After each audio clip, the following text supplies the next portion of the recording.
नमस्कार, मैं हूं आपके साथ कविता राणा। पड़ोसी मुल्क पाकिस्तान में घुसकर जिस तरीके से भारतीय वायुसेना ने पुलवामा का बदला लिया, दहशतगर्दों का खात्मा किया, उसे न सिर्फ पूरी दुनिया ने देखा बल्कि भारत के साथ भी खड़े नजर आए। लेकिन इस बीच पड़ोसी मुल्क चीन था, जिसका रुख भले ही आतंकवाद के खिलाफ था, लेकिन आतंक के सरगना मसूद अजहर के खिलाफ उसकी बोलती बंद थी। आखिर क्यों चाहकर भी ड्रैगन मसूद अजहर के खिलाफ कोई कार्रवाई नहीं कर सकता है? आखिर मसूद अजहर से जिनपिंग की सरकार इतनी डरती क्यों है?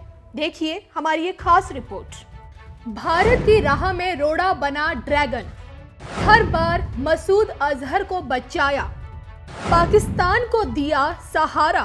तो भारत का पड़ोसी मुल्क चीन एक ऐसा देश है जिसकी गिनती विस्तारवादी सोच रखने वाले देशों में आती है।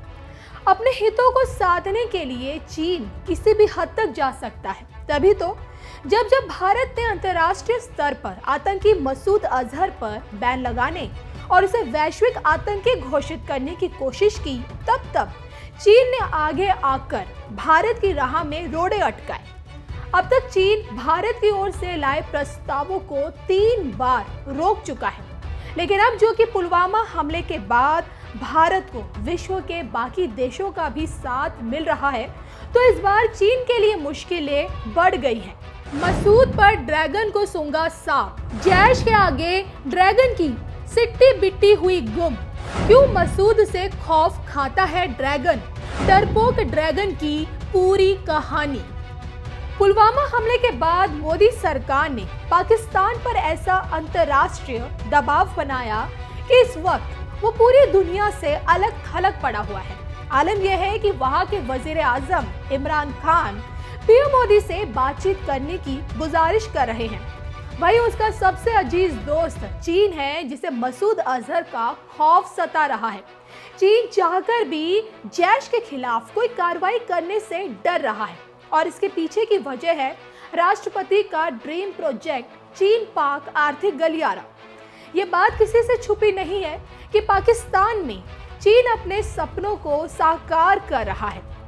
आर्थिक गलियारे से चीन एशिया से लेकर यूरोप और अफ्रीका तक अपनी सीधी पहुंच बनाना चाहता है, जिसके चलते उसने पाकिस्तान का अधिकांश हिस्सा अपने कब्जे में ले रखा है।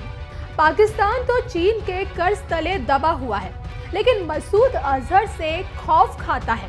वो क्यों? अब ये हम आपको बताते हैं। ड्रैगन के सीपेक पर मंडराया खतरा, ड्रैगन के ड्रीम प्रोजेक्ट पर मसूद की नजर। मसूद बना ड्रैगन के गले की हड्डी। जो कि चीन पाक का ये आर्थिक गलियारा पीओके और गिलगिट बाल्टिस्तान से होकर गुजरता है, इसलिए भारत ने हमेशा इस कॉरिडोर का विरोध किया। वहीं बालाकोट के नजदीक सीपेक के लिए चीन ने बड़े पैमाने पर भूमि अधिग्रहण कर रखा है। ये वही इलाका है जहां भारत की वायुसेना ने जैश के सबसे ज्यादा आतंकी ठिकानों को तबाह किया था। ऐसे में अगर चीन जैश के खिलाफ कोई कार्रवाई करने की सोचता भी है, तो उसे अपने आर्थिक गलियारे को हाथ से धोना पड़ सकता है। चीन को इस बात का डर है कि कहीं मसूद अजहर उसके आर्थिक गलियारे को अपना निशाना ना बना ले। तभी तो मसूद अजहर को बचाने के लिए हर बार चीन आगे आया। लेकिन इस बार हालात बिल्कुल अलग है। चीन के पास महज कुछ ही दिन बचे हैं, क्योंकि मसूद अजहर पर अपना स्टैंड लेने के लिए। अगर मसूद के खिलाफ चीन कोई कदम उठाता है तो उसका कितना बड़ा नुकसान उसे भुगतना पड़ सकता है, अब ये भी हम आपको बताते हैं।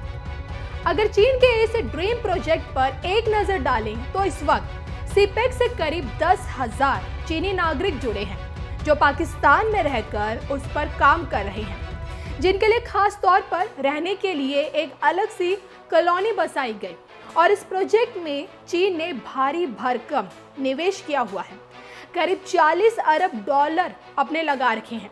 वहीं बलूचिस्तान और सिंधी प्रांत में चीनी नागरिकों और मजदूरों के खिलाफ आतंकी हमलों की घटनाएं बढ़ी हैं। ऐसे में अगर मसूद अजहर पर लटकती तलवार को चीन नहीं हटाता है, तो क्या पता मसूद अजहर का अगला निशाना चीन का ड्रीम प्रोजेक्ट बन जाए। फिलहाल 13 मार्च को संयुक्त राष्ट्र में अगर चीन मसूद अजहर के खिलाफ दाखिल प्रस्ताव पर कोई अड़ंगा नहीं अड़ाता है तो भारत उरी और पुलवामा हमले के मास्टरमाइंड को वैश्विक स्तर पर आतंकी घोषित करने में कामयाब हो जाएगा, जिसके चलते मसूद अजहर पर शिकंजा कसना भारत के लिए और आसान हो जाएगा। देश और दुनिया की तमाम खबरों के लिए आप बने रहिए हमारे साथ।